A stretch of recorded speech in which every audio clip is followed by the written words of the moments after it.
आज से अप्रॉक्स एक साल पहले मैंने डीएचएच के व्हाट इफ थ्योरी के ऊपर वीडियो बनाया था, जहां पे हम लोगों ने डीएचएच के 5 crazy what if theory discuss किए थे। और कल रात को मैंने सोचा कि क्यों ना इस वीडियो का पार्ट 2 बनाया जाए। तो मैंने अपने इंस्टाग्राम स्टोरी में तुम लोगों से कुछ डीएचएच के व्हाट इफ थ्योरी पूछा। बहुत सारे लोगों ने वही सारे थ्योरी को रिपीट किया है जो हम लोगों ने पहली वीडियो में कवर कर लिया था, तो वो तो हम डिस्कस नहीं करने वाले हैं। अगर तुम चाहते हो कि वो सारी थ्योरी मैं डिस्कस करूं, मोस्टली रफ्तार वर्सेस एमिवे अगर नहीं होता तो क्या होता, माफिया मुंडीर की रीयूनियन एक्सेट्रा, तो ये सारी चीजें तुम्हें पार्ट 1 में देखने को मिल जाएगी। आज की इस वीडियो में हम fresh 5 what if theory discuss करने वाले हैं। एंड अगेन ये सारी की सारी थ्योरी तुम लोगों ने ही सजेस्ट किए हैं मुझे मेरे इंस्टाग्राम पे, तो अगर इंस्टाग्राम पे फॉलो नहीं करते हो तो भाई जाके फॉलो कर लो। सो यस, हमेशा की तरह अगेन एक क्रेजी वीडियो होने वाला है, एंटरटेनिंग वीडियो होने वाला है फॉर श्योर। तुम एंटरटेन होके जाओगी, आज कुछ सीखने लायक है नहीं, क्योंकि ये थ्योरीज है, प्रैक्टिकली होने वाला नहीं है, मोस्ट प्रोबेबली नहीं होगा, ठीक है। सो वीडियो को लास्ट तक देखना बिल्कुल भी स्किप मत करना। वीडियो स्टार्ट करने से पहले check the song of the day. ਸਾਡੀ ਮੁਲਾਕਾਤ ਨੂੰ ਵੀ ਸਮਾਂ ਬੜਾ ਹੋ ਗਿਆ, ਤੇਰੇ ਫਿਕਰਾਂ ਦੇ ਵਿੱਚ ਰੰਗ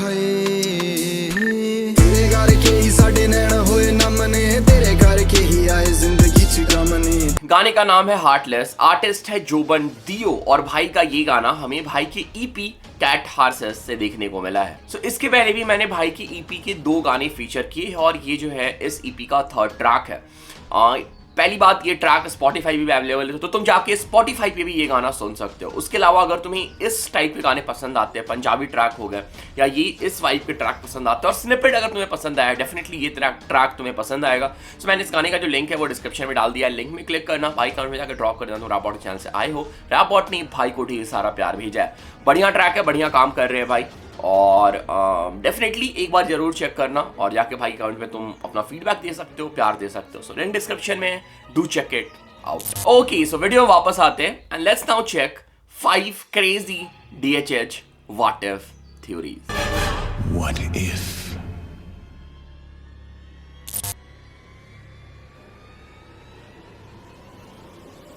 सो बिग बॉस के बाद एमसी स्टैन बहुत ही ज्यादा एक्टिव हो गया। कभी कभी तो मैं ये सोचता हूँ कि इतनी ज्यादा एक्टिव होने की क्या जरूरत है, क्योंकि एक पॉडकास्ट खत्म हो रहा है, एमसी स्टैन दूसरे पॉडकास्ट पे दिख रहा है, दूसरा पॉडकास्ट खत्म हो रहा है, एमसी स्टैन कहीं कोई रियलिटी शो पे दिख रहा है, या फिर अभी तो कपिल शर्मा के शो पे भी आने वाले हैं।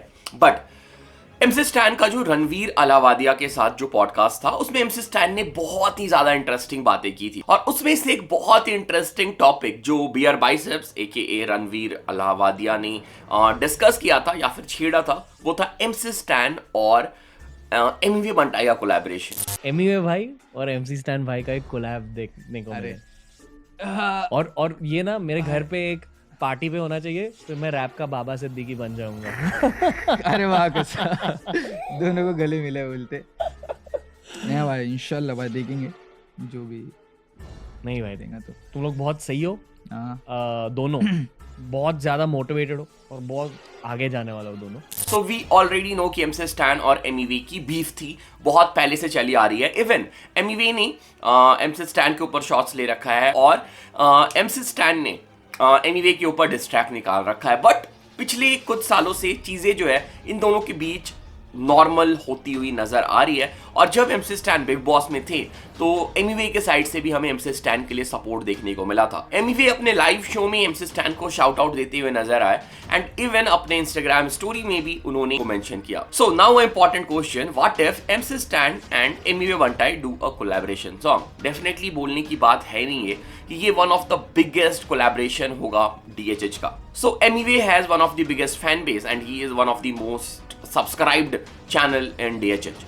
उसके बाद अगर हम एमसी स्टैन की बात करें तो उनकी हाइप और उनकी फैन फॉलोइंग और उनकी क्रेज करेंटली क्या है, मुझे आई थिंक बताने की जरूरत नहीं है, तुम्हें ऑलरेडी पता है। तो अगर ये कोलैबोरेशन होता है, definitely this will be one of the biggest collaboration we have ever seen in DHH. ये सॉन्ग चार्ट्स पे रूल करेगी। ये भी डिपेंड करता है कि जो कोलैबोरेशन ट्रैक होगा ये कैसा कोलैबोरेशन होगा। फॉर एग्जांपल ये थोड़ा कमर्शियल काइंड ऑफ ट्रैक होगा या फिर ये प्रॉपर हार्डकोर ट्रैक होगा।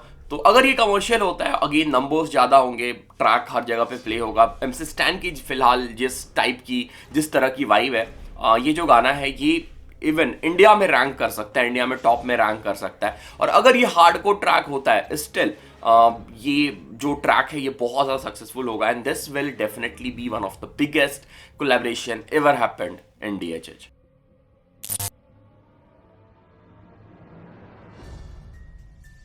तो रिसेंटली कर्मा ने कलमकार लीव कर दिया है, बट हमारे एक भाई ने पूछा और ये सवाल मेरे दिमाग में भी आया था जब मैंने इस टॉपिक पे वीडियो बनाने का सोचा था कि what if Krishna leaves Kalamkaar in future. मैं तो बिल्कुल नहीं चाहता कि ऐसा हो, बट अगर हम कलमकार की हिस्ट्री देखें तो बहुत सारे आर्टिस्ट ने पास्ट में कलमकार लीव किया है और चांसेस है, मतलब ये हो सकता है फ्यूचर में कि कृष्णा हमें कलमकार छोड़ते हुए नजर आए। और मेरे अकॉर्डिंग अगर ऐसा होता है this will be a huge loss for Kalamkaar, but शायद कृष्णा के लिए ये उतना बड़ा लॉस ना हो। मैं ऐसा इसलिए बोल रहा हूं क्योंकि पिछले कुछ सालों में कृष्णा ने अपनी अच्छी खासी फैन बेस बिल्ड कर ली है।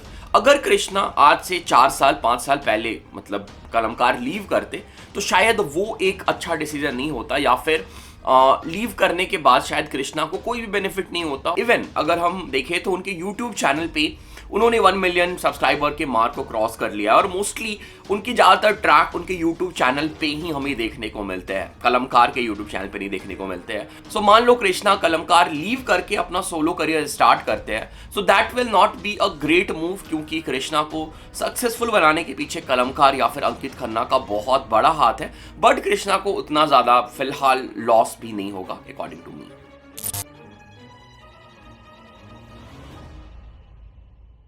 So what if all DHH artists collab for a song or an album? So ये जो थ्योरी है ये बहुत हद तक पॉसिबल होते हुए नजर आ रही है। ऑल DHH आर्टिस्ट तो नहीं, क्योंकि भाई DHH बहुत बड़ा है और DHH में बहुत सारे आर्टिस्ट हैं, और अगर उतने आर्टिस्ट एक एल्बम में आ जाएंगे तो भाई वो एल्बम बहुत ज़्यादा बड़ा हो जाएगा।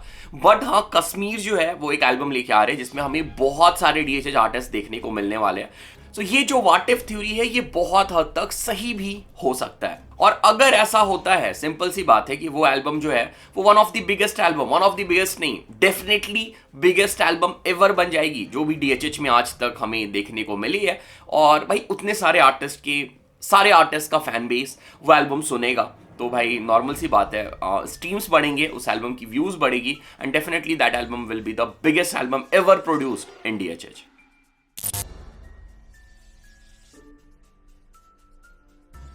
सो MC स्टैन अगर बिग बॉस में जाते ही नहीं तो MC स्टैन का जो पर्सोना है, MC स्टैन जिस तरीके से अभी बात कर रहे हैं, या फिर MC स्टैन में जो हमें डिफरेंस देखने को मिला है, फॉर एग्जांपल तुम अभी फिलहाल MC स्टैन का पॉडकास्ट देखो और MC स्टैन का जो तुम्हारा राज जोन्स का पॉडकास्ट था वो चेक करो, कितना आसमान जमीन का अंतर है दोनों में। तो शायद हमें ये जो एक बहुत बड़ा डिफरेंस देखने को मिल रहा है MC स्टैन में, ये देखने को नहीं मिलता। बिग बॉस में जाने के बाद MC स्टैन अब मेन स्ट्रीम हो चुके हैं और अब उन्हें हर अपने वर्ड पे ध्यान देना पड़ रहा है कि वो क्या बोल रहे हैं, ठीक है। फिलहाल उन्होंने एक वर्ड कुछ बोल दिया था आई थिंक बिग बॉस में, उसके लिए हिंदुस्तानी भाव के साथ आके माफ़ी भी मांगी है।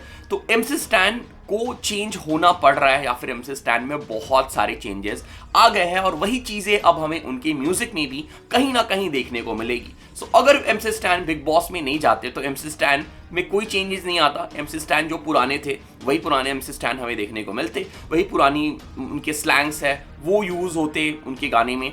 और अगर हम बात करें गालियाँ की तो गालियाँ भी होती, क्योंकि वो उनका स्टाइल था, वही ऐसी चीज़ थी जिसको हम लोगों ने पसंद किया था, जिसकी वजह से MC स्टैन बने थे। बट शायद अब वो सारी चीज़ें हमें देखने को नहीं मिलेगी। सो अगर MC स्टैन बिग बॉस में नहीं जाते तो वो शायद इतने पॉपुलर नहीं होते जितने वो है, बट इसके पहले भी उनका अच्छा खासा फैन बेस था, ठीक है। तो बट मेन स्ट्रीम में पैन इंडिया में वो इतने ज़्यादा पॉपुलर नहीं होते, और शायद उनकी पर्सनैलिटी और उनकी जो फ्यूचर आने वाली म्यूज़िक है, जो मैंने ऑलरेडी प्रिडिक्ट किया है, तुम सब ने भी किया होगा कि उसमें चेंजेस देखने को मिलने वाला है, तो वो सारे चेंजेस हमें देखने को नहीं मिलते।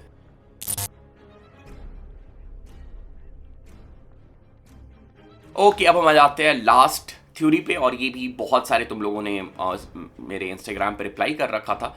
So what if Sidhu paaji was still alive? सो सबसे पहली चीज, अगर सिद्धू पाजी अलाइव होते तो अभी हमें उनके साइड से रेगुलर म्यूजिक देखने को मिलता, जो कि हमें फिलहाल के लिए नहीं देखने को मिल रहा है। इवन सिद्धू पाजी के जो प्रोजेक्ट्स है जिसपे वो काम कर रहे थे और उनका जो कोलैबोरेशन आने वाला था वो भी अब पेंडिंग है, क्योंकि उनके फैमिली ने उसे अब पेंडिंग कर रखा है। वो नहीं चाहती कि वो रिलीज हो। शायद वो हमें फ्यूचर में देखने को मिले, बट फिलहाल के लिए उन प्रोजेक्ट्स को रिलीज से रोका हुआ है। सो सिद्धू पाजी अपने डेथ से पहले भी he was like one of the biggest artist in India. मैंने एक वीडियो भी बनाया था जहाँ पे मैंने उनको बॉलीवुड सिंगर से कंपेयर किया था, और फेम के मामले में वो उस टाइम पे, ठीक है, आई थिंक 2021 में मैंने वीडियो बनाया था, 2021 या 2022 के स्टार्टिंग में बनाया था, और उस टाइम पे वो इंडिया में नंबर 1 पे चल रहे थे, ठीक है। तो ऐसा नहीं कि डेथ के बाद वो अब जाके पॉपुलर हुए, वो पहले से he was one of the biggest artist in India. तो वो चीज़ें कंटिन्यू होती, वो अपनी जो थ्रोन है, अपनी जो क्राउन है, वहाँ पे बने रहते और पंजाबी म्यूजिक में रूल कर रहे होते, इंडियन म्यूजिक सीन DHH में रूल कर रहे होते। इसके साथ साथ हमें उनका कोलैबोरेशन ट्रैक भी देखने को मिल सकता था। फॉर एग्जांपल MC स्टैन के साथ कोलैबोरेशन आने वाला था, वो टीज कर रहे थे, वो हमें देखने को मिलता। डिवाइन वाला कोलैबोरेशन उनके एल्बम में हमें देखने को मिलता। एंड इवन पॉसिबिलिटी थी कि हमें ड्रेक के साथ जो कोलैबोरेशन आने वाला है, क्योंकि फ्यूचर में अभी भी देखने को मिल सकता है, वो हमें अभी तक देखने को मिल जाता। Okay, so this was it, these were some what if theories. और आज का वीडियो जो है, मैंने सोचा तो था बहुत अच्छे से बनाऊंगा, प्लान किया था मैंने, बट हुआ क्या कि आज यहाँ पे लाइट है नहीं मेरे यहाँ पे, और बैटरी जो इन्वर्टर की वो डेड हो चुकी है, और मुझे थोड़ा काम भी है, तो दोपहर में बाहर निकलना है, ठीक है। तो उसकी वजह से थोड़े से जो लाइटिंग कंडीशन है वो ख़राब है, तो तुम प्लीज़ एडजस्ट कर लेना।